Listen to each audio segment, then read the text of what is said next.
Finance Minister Nirmala Sitharaman has delivered the first budget of the NDA 3.0 government. The focus once again was on the poor, the farmers, the youth of the country and also the middle class. How has the Finance Minister fared when it comes to increasing the manufacturing footprint of the country, exports, trade facilitation? Joining us to talk about this all is a stellar industry panel. We've got veterans with us from the Federation of Indian Chambers of Commerce and Industry. Joining us is Dr Sangita Reddy, Mentor, FICCI Committee on Medical Value Travel and Women Empowerment.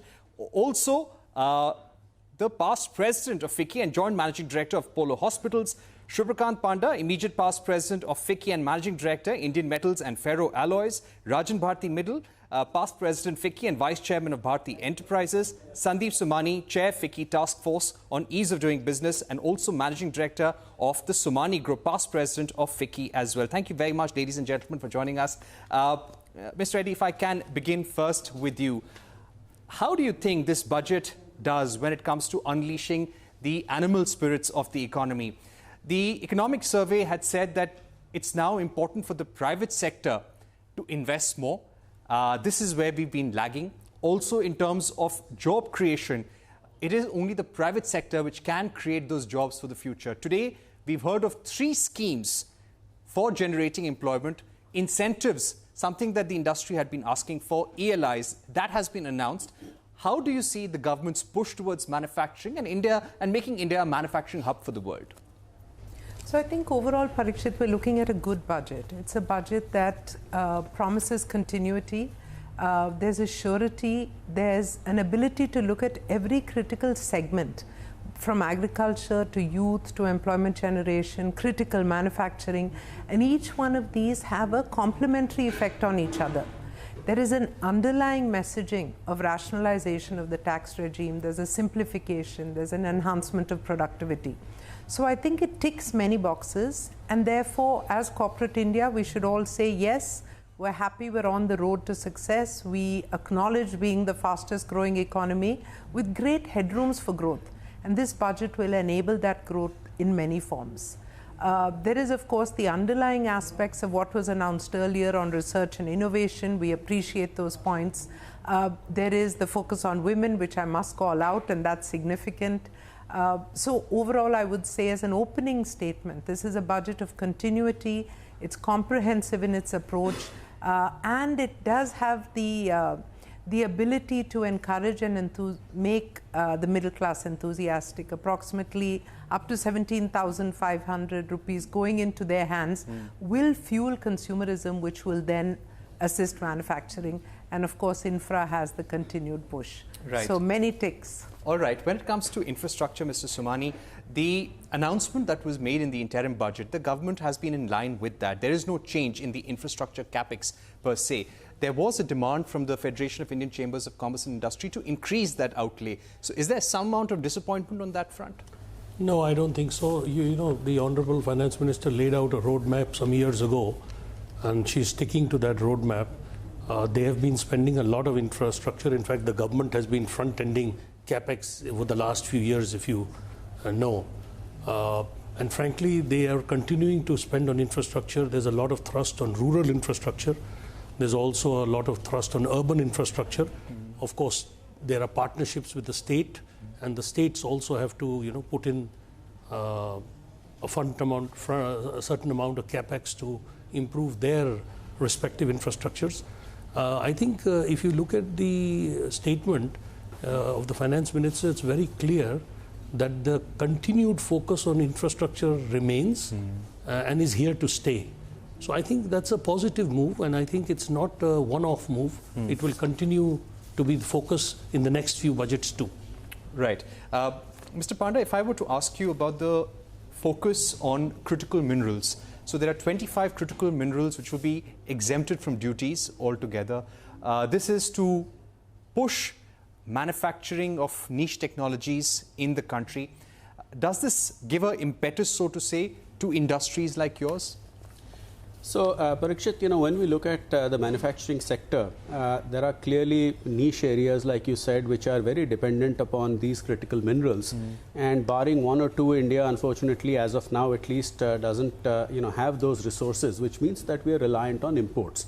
So, from that point of view, I think completely exempting the import duty on these 25 critical minerals is a good step forward. But I think, what is also important to focus on is that the Honorable Finance Minister talked about a mission aimed at recycling these critical minerals, for secondary use, etc., as well as focusing on acquisitions abroad. In fact, FICCI had done a study on this last year, and clearly, when it comes to critical minerals, where a lot of our high-tech niche manufacturing is going to be reliant on these inputs, I think we need to do everything that we possibly can, and this is an important step towards ensuring that we sort of recycle the resources which are there for secondary use, do more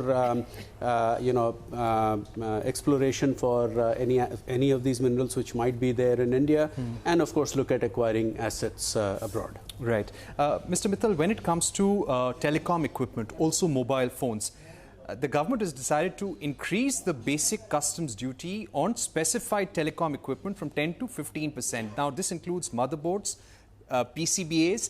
This is to increase domestic manufacturing. When it comes to mobile phones, mobile phone chargers and certain components, the import duty has been slashed. How do you see these measures? We've been seeing some sort of impact on telecom stocks since morning, especially the increase in basic customs duty on certain telecom equipment. How do you see this? I think we have to look this in two different ways. One is the telecom equipment, other is the mobile phones. Right. India is becoming now a second source of mobile phones, especially for domestic as well as exports. As you've seen, we've crossed the numbers which was not even expected, and I think it's in the right direction. The PLIs that have been set up for that, and we import a lot of electronics, as you're well aware. So I think it's a right move, especially in manufacturing, and which is actually, if we really kind of juxtapose it with the job creation, it's very important. India's growth story cannot be predicated only on services. So agriculture being one part, which is being talked about, manufacturing being the other. So electronic manufacturing, especially mobile phones, is being considered in that light. On the telecom equipment, we believe that telecom equipment also India can, in the future, become a source, global source for telecom equipment. And that's why it is being now pushed that the Indian manufacturers start doing the manufacturing internally. And we are seeing even the global giants are bringing the base for manufacturing in India, the Ericssons of the world, the Nokias of the world, and of course the Indian stack which is coming along. So I think it's been, I would say, a mixed bag, but kept in mind for a long term and a long future for this industry in particular. Right. But any kind of suggestions, considering that we want to be a manufacturing hub in telecom, mobile phones, any further suggestions to the government on that front? While manufacturing has been done, there is, which is attached to it, and we've always been asking the administrative ministry as well as the finance ministry, telecom per se being the lifeline today, being the digital public infrastructure that is being spoken about, telecom is its backbone.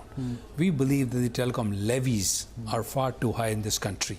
They need to be rationalized, and we hope in future that will come around so that the investment in the technologies of the telecom companies keeps happening, and we are abreast with the newer technologies of the world. All right. Ms. Reddy, if I can come to you about healthcare specifically. No big bang announcement on healthcare, but yes, in terms of patients, 3 cancer medicines completely exempted from customs duty. Also, X-ray tubes and other parts of X-ray machines have also been exempted from customs duty. How do you see this push in the budget along with the 90,000 crore allocation for the healthcare sector? And this would be for continuing themes of the government. So thank you for adding that last line, Parikshit. I think at first look, everybody was slightly disappointed that health was not mentioned. But if you look at it in conjunction with the 90,568 crores, which was announced during the interim budget, which is an approximately over 10% increase in the healthcare budget, I think the trend of investing in healthcare and the ideology of enabling universal access to quality healthcare remains. The X-ray tube actually is significant because there are 1.5 lakh primary healthcare centers in the country. And one of FICCI's recommendations was really to focus on enhancing primary care in the country. So if we can manufacture X-rays, good quality machines in the country, this will enable a more comprehensive primary healthcare infrastructure. So there's a great value in that initiative. I also, think that healthcare people are the eternal optimists. So we will look to call upon the Research and Innovation Fund and see that a significant portion of that goes into health research, where the greater opportunities lie. The use of the concept of the public digital goods, the healthcare data is now a powerful tool which can unlock AI algorithms and therefore enhance our capability in population health. So the foundations have been laid of a new population health, a smarter preventive healthcare strategy, and therefore a healthier country. And finally, I think in the skilling and in the women's empowerment also lies, some silver lining for healthcare, because healthcare is one of the largest service sectors. Skilling is an important part of what we do, and a portion of the skilling budgeting and the employment generation will come into our sector. In addition to that, I think it's very critical for us to look at research. And so beyond the AI, this research is not just the primary research, but translational research of moving from bench to bedside in an accelerated manner and taking the advantage of a powerful pharmaceutical industry to not be a copier or a global manufacturer of generic drugs, but really to be an innovator and create new products. The foundation is laid. I'm positive about healthcare, and I still do look forward to the next budget in 7 months. All right. But some misses, according to you, especially in the healthcare sector, something that you were really hoping for, and how do you think this budget will contribute to increasing the labor force participation of women across the economy? So clearly there's significant areas. I'm happy to call out the Mudra loan scheme, which has been a very successful scheme. So taking Mudra from 10 lakh to 20 lakhs enhances that utilization. The working women's hostels, very important, because this enables women to come out of the rural areas, live in the large cities where the jobs are, and yet be safe, and their families feel secure about where they are. I also think the 3 lakh crore allocation for women and children will be effectively used towards more women empowerment. After all, the concept of women-led development remains a cornerstone of the budget.